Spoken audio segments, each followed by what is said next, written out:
Ya, kembali bersama kami. Kecelakaan yang menelan nyawa selebrita Vanessa Angel dan suaminya Bibi Ardiansyah di Tol Jombang Mojokerto kilometer 673 Kamis kemarin terus diselidiki pihak kepolisian. Polisi memperkirakan kecepatan mobil yang mengangkut 5 orang itu melebihi 100 km per jam saat kejadian. Dan Dirlantas Polda Jatim, Kombes Polisi Latif Usman memperkirakan kecepatan mobil yang ditumpangi Vanessa dan keluarga sebelum terjadi kecelakaan mencapai lebih dari 100 km per jam. Namun pihak Polda menegaskan dari hasil penyidikan akan terlihat pergerakan kendaraan termasuk kecepatan mobil saat itu. Dari hasil olah TKP, mobil bernomor plat B1284BJU itu oleng ke kiri sebelum menabrak pembatas jalan berupa beton. Akibatnya, mobil SUV tersebut terlempar ke jalur cepat sejauh 30 meter. Jenazah Vanessa ditemukan sekitar 3 meter dari kendaraan tersebut, sementara suaminya berada di dalam kendaraan yang hancur karena mengenakan seat belt.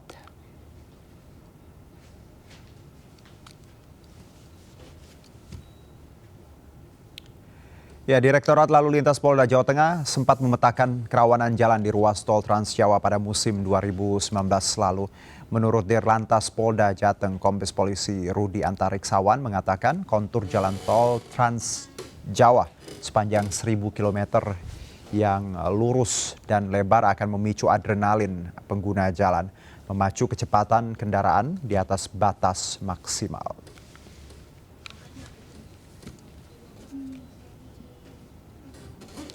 Ya, kecepatan yang melebihi 100 km per jam serta kontur jalan dari tol Trans Jawa yang diduga bisa membuat pengemudi terlena menjadi sorotan masyarakat. Dan untuk membahas soal ini, kita terhubung dengan Ketua Komite Nasional Keselamatan Transportasi, Bapak Suryanto Cahyono lewat sambungan telepon. Pak Suryanto, selamat sore. Selamat sore, Mas.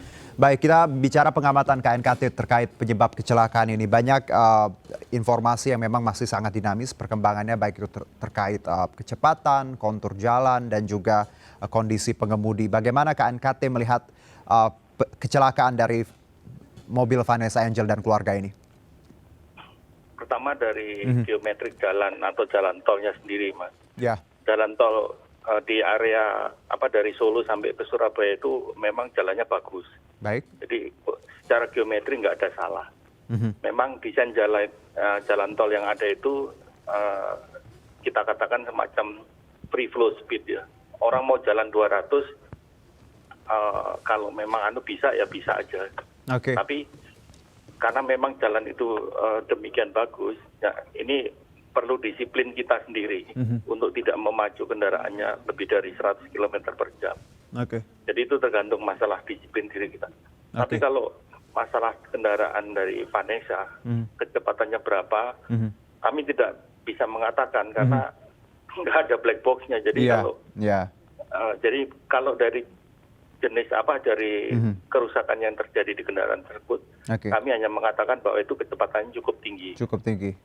Baik, kita bicara tadi sebelum kita berbincang ada paket berita terkait bagaimana kontur atau anatomi dari tol Trans Jawa yang disebutkan lurus dan tadi lebar hingga memacu psikologis kadang untuk para pengemudi untuk tadi lebih cepat, ngebut dan melewati batas kecepatan. Bagaimana KNKT melihat anatomi dari tol Trans Jawa ini? Apakah benar tadi kalau argumentasinya seperti itu?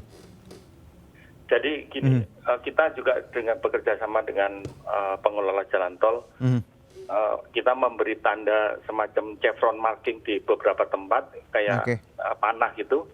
Nah itu panahnya yang memang berjarak sekitar 10 meter dari satu panah ke panah sampai kurang lebih 500 meter di sisi kiri, 500 meter di sisi kanan. Itu akan memberikan ilusi tipuan mata seolah-olah jalannya menyempit. Sehingga orang akan mengurangi laju kendaraan.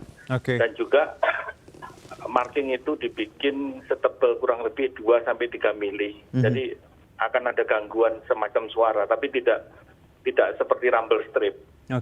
Jadi itu usaha-usaha kita, terus kemudian kita juga minta dipasang iklan-iklan semacam daerah wisata atau apa-apa yang menarik di daerah situ, sehingga pandangannya tidak monoton. Itu juga salah satu cara-cara kita untuk, terus kemudian kita himbau para pengguna jalan tol untuk mau mampir di rest area. Maka itu rest area di jalan tol kita usulkan untuk dibikin yang menarik ya, sehingga orang ingin mampir ke ke rest area tersebut untuk sekedar melepas lelah. Ini penting sekali supaya mengurangi masalah kelelahan itu. Baik, bicara mengenai kecelakaan ini, banyak sekali informasi beredar hari ini bahwa bicara mengenai keamanan atau konstruksi jalan tol di Indonesia tidak begitu safe seperti itu, karena beberapa ahli menyebutkan bahwa jalan beton bukan jalan untuk kecepatan tinggi. Bagaimana KNKT melihat ini? Sebetulnya mau jalan beton, mau jalan aspal, panjang kirinya roughness-nya itu sudah mencapai sesuai dengan standar, itu nggak ada masalah, Mas. Baik. Jadi mungkin itu kurang tepat lah mengatakan bahwa jalan beton tidak diperuntukkan. Tapi memang di tempat-tempat tertentu mungkin karena tanahnya sering berubah, diperlukan rigid pavement. Lebih baik daripada yang flexible pavement. Lalu kalau bicara mengenai seringnya terjadi kecelakaan di jalan tol, KNKT sendiri melihat apa penyebabnya selain tadi overspeeding atau mungkin kondisi ya human error juga, atau ada hal lain yang KNKT bisa simpulkan sejauh ini? Yang menarik dari data jalan tol kecelakaan paling banyak itu dulu di tol Cipali itu antara jam 00 sampai jam 6 pagi. Baik. Terus kemudian dari jam 10 sampai jam 1 siang. Nah itu jam-jamnya orang ngantuk, Pak. Jadi dari data-data yang ada, hampir 80% itu disebabkan karena faktor kelelahan atau ngantuk. Baik. Jadi kalau pada jam-jam itu kita minta para pengguna jalan tol untuk lebih sering mampir di peristirahatan untuk sekedar melepas lelah. Baik. Jadi kesimpulannya memang sebagian besar penyebabnya adalah ngantuk. 80% lah boleh dikatakan seperti itu. Baik. Kita bicara mengenai kecepatan, Pak. Kalau kita tahu memang kalau wajarnya ketika kita ada di tol, di angka berapa?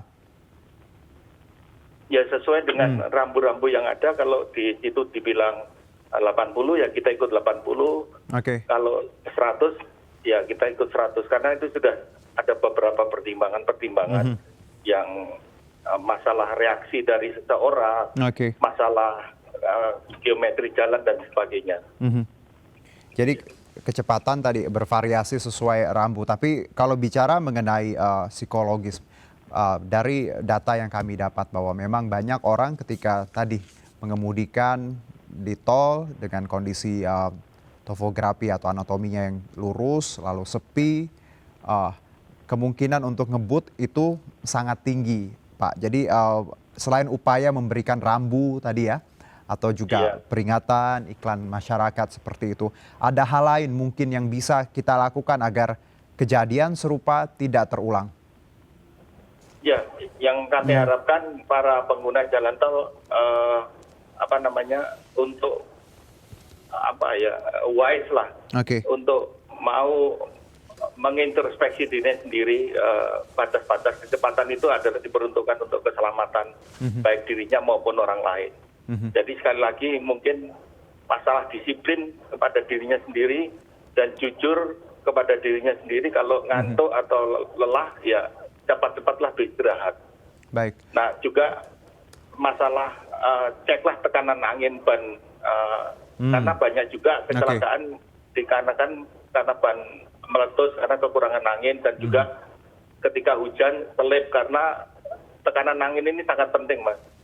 Jadi itu kita harapkan sebelum melakukan perjalanan atau ketika di jalan tol, ya coba mampir ke tempat pemeriksaan angin, dicek anginnya benar apa tidak banyak. Mungkin ya bisa menambah keselamatan di jalan tol. Baik, bicara mengenai waktu tempuh, Pak Suryanto, kita tahu sekitar untuk Jakarta Surabaya mungkin 8 atau 9 jam ya waktu tempuhnya. Apakah Anda melihat di sini perlu bahwa mengemudi tidak cukup seorang diri, harus ada pengganti?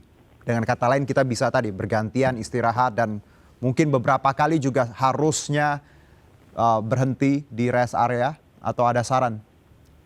Ya, di dalam human factor untuk kita mengemudi sebaiknya antara 3-4 jam itu kita untuk melakukan istirahat. Baik. Dan kita jangan mengemudi lebih dari sekitar 8-10 jam. Itu adalah jam maksimum kita mengemudi per hari. Kalau sudah melewati itu ya berhenti. Oke. Jangan diteruskan. Baik.